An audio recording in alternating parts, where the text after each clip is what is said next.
খাবার টেবিলে প্রলয় আর অভিজিৎ মুখার্জির মধ্যে গীতাকে নিয়ে তর্কাতর্কি বাদে জাগরতী বলে যে তোমরা একটু চুপ করে দয়া করে খাবারটা খেয়ে নাও। এই কথা শুনে অভিজিৎ মুখার্জি খাবার খেতে গেলে জাগরতীকে বলে তুমি খেয়েছো? জাগরতী বলে আমার খোঁজ কেই বা রাখে, আমার ছেলেটা এদিকে রুটি সবজি কাটছে আর আমি এখানে চপ্প চস্য করে খাবো। শুধুমাত্র একটা গীতা আমাদের পরিবারের জন্য কতটা ক্ষতিকারক হয়ে গেল। সেই মুহূর্তে গিন্নি বলে শুধু গীতা কেন, আপনার ছেলেও সমান দোষী। আর অভিজিৎ মুখার্জিকে বলে আপনি পানিশমেন্ট দিন। কথায় কথায় জাগরতী বলে আমার কয়দিন পরে তো আবার একটা নাটক ছেলের বিরুদ্ধে, বালুরঘাট পুত্রবধূর বিরুদ্ধে। এই বলতে গেলে তখনই রাখা জাগরতীকে বলে পুত্রবধূ কেন বলছো, ও এই বাড়ির কেউ না, এবারের পুত্রবধূ হবে কাব্যর পরের দিন সকালবেলায় তিনি তার মাকে বলে সাত থেকে কেন এখানে রেখেছো, লোকে বোঝাতে চেয়েছো ওদের মধ্যে সম্পর্কটা কতটা কুৎসিত। আর সাত থেকে চিৎকার করে ডেকে বলে তুমি আমার কাছে ডিভোর্স চাইতে না, আমি তোমাকে ডিভোর্স দিয়ে দিব, তুমি আমার অযোগ্য।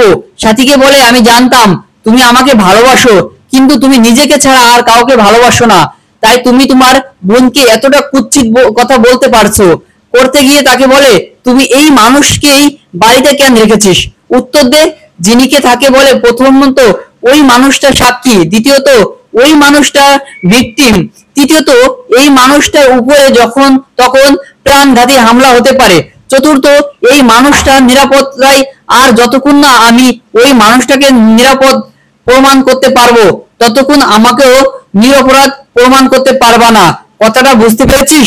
উনি আমার কাছে শুধুমাত্র একটা মক্কেল, এর থেকে বেশি পরিচয় নেই। এই বলে গীতা সেখান থেকে চলে যায়। এদিকে ব্রজবালা দেবী তৈরি হয় কোর্টে যাওয়ার জন্য। তখনই ভোজন এসে ব্রজবালা দেবীর সামনে দাঁড়িয়ে বলে আপনি কোথায় যাবেন? ব্রজবালা দিয়ে বিভাজনকে বলে আমি কোর্টে কেন যাব, তার কৈফিয়ত আমি জুনিয়রকে দিব না। এই ছিল আগামী দিনের আপডেট। যদি আমাদের ভিডিওগুলো ভালো লাগে অবশ্যই আপনারা আমার চ্যানেলটি সাবস্ক্রাইব করবেন এবং পাশে থাকা বেল আইকনটি বাজিয়ে দিবেন। হ্যালো গাইস, আসসালামু আলাইকুম। কি অবস্থা সবার? আশা করি আপনারা সবাই ভালো আছেন, আপনার দোয়ায় আমিও ভালো আছি। তো বন্ধুরা, আজকে কথা বলবো বিকাশের লোন নিয়ে।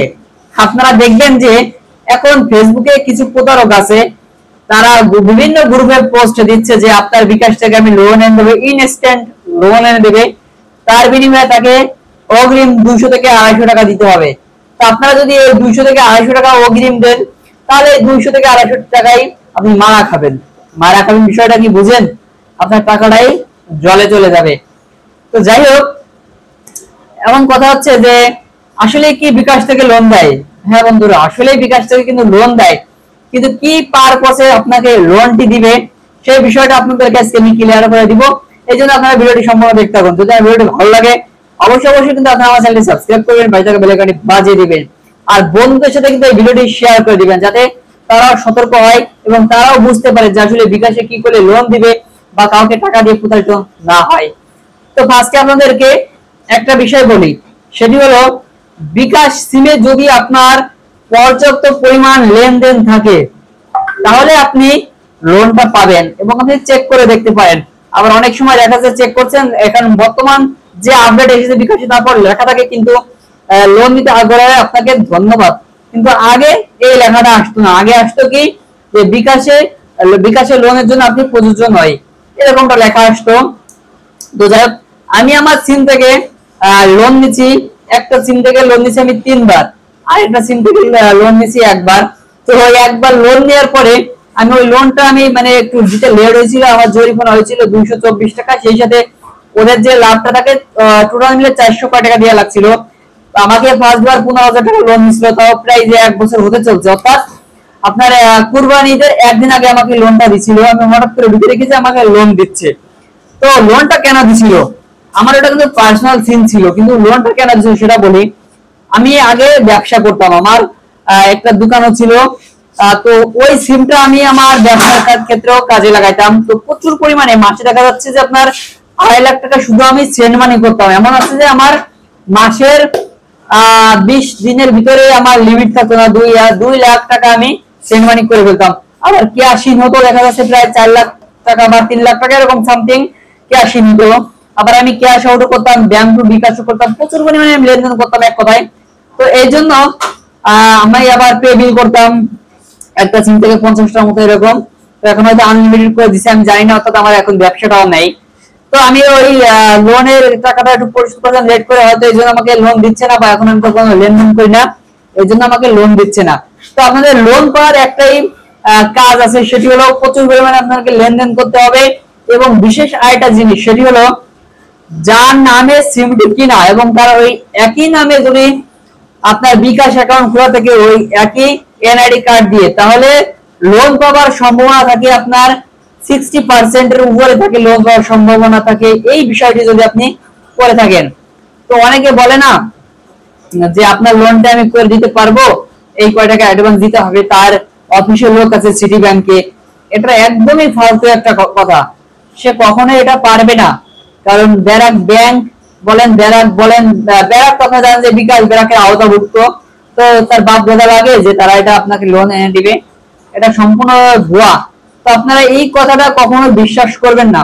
আপনাদেরকে আমি একটা কথাই বারবার বলবো, সেটি হলো আর পুনরায় হালনাগাদ করুন, এই কাজটি করবেন। যার এনআইডি কার্ড দিয়ে আপনার বিকাশ অ্যাকাউন্টটি খোলা হয়েছে তথ্য হালনাগাদ করবেন, তাহলে দেখবেন যে আরো সহজেই হয়তো আপনি লোনটা পেয়ে যাবেন। এর ভিতরে কিন্তু আরেকটা সিস্টেম আছে, সেটা হলো পে লেটার। এটার হয়তো আপনারা অনেকে জানেন না এটার কাজ কি। এটার কাজ হচ্ছে আপনারা কিনবেন পরে পেমেন্টস করবেন, এটাও কিন্তু এই লোনের আওতাভুক্ত পড়ে। যদি আপনাকে লোনটা দেয় তাহলে পে লেটারটা আপনি ব্যবহার করতে পারবেন, যদি লোন না দেয় পে লেটারটি আপনারা ব্যবহার করতে পারবেন না, ওই জিনিসটি আপনাদেরকে কাজ করবে না। আপনারা অনেকে আছেন যে ভাবেন যে লোন এক বিষয় আর পে লেটার আরেকটা বিষয়, পে লেট। তো না, এটা একই। আপনার যদি লোনটা না দেয় তাহলে পে লেট আপনি করতে পারবেন না। এর আগে যদি আমি এইভাবে বুকা সাচ্ছি যে আমাকে এসএমএস দিতে বা আমার এই অ্যাপস নোটিফিকেশন লেখা আছে পে লেটার, তো আমি ভাবছি যে আমি তো আগে কিনলে পরে পেমেন্টস করলে হবে। তো আমি একটা চেক করে দেখলাম যে না, ওখানে লেখা ছিল আমার জন্য কোনো লোন নেই। তো এই জন্য আমাকে এরা কোনোভাবেই ওটা গ্রহণ করতে পারছিলাম না। তো আশা করি আপনারা বিষয়টি বুঝতে পারছেন যে বেশি বেশি আপনারা লেনদেন করতে থাকেন। এবং আমি যে বিষয়টি গুরুত্বপূর্ণ ভাবে দিয়ে বলছি, গুরুত্ব দিয়ে বলছি, সেটা হলো ওই একই মালিকের সিমটি রেজিস্ট্রেশন করা থাকতে হবে এবং ওই একই মালিকের এনআইডি কার্ডটা দিয়ে বিকাশ অ্যাকাউন্ট খোলা থাকতে হবে। তো আশা করি আপনারা বুঝতে পারছেন। আপনাদেরকে আমি আবারও বলছি, এখনো বলছি, আপনারা কাউকে কোনোভাবে টাকা পয়সা দিয়েন না এই লোনটি নেওয়ার জন্য। তো বন্ধুরা, এই ছিল আজকে ভিডিওটি। যদি আমার ভিডিওটি আপনার ভালো লেগে থাকে তাহলে কিন্তু অবশ্যই আপনারা আমার চ্যানেলটি সাবস্ক্রাইব করবেন, পাশে থাকা বেল আইকনে বাজিয়ে দেবেন। দেখা হচ্ছে পরবর্তী একটা ভিডিওতে। আল্লাহ হাফেজ।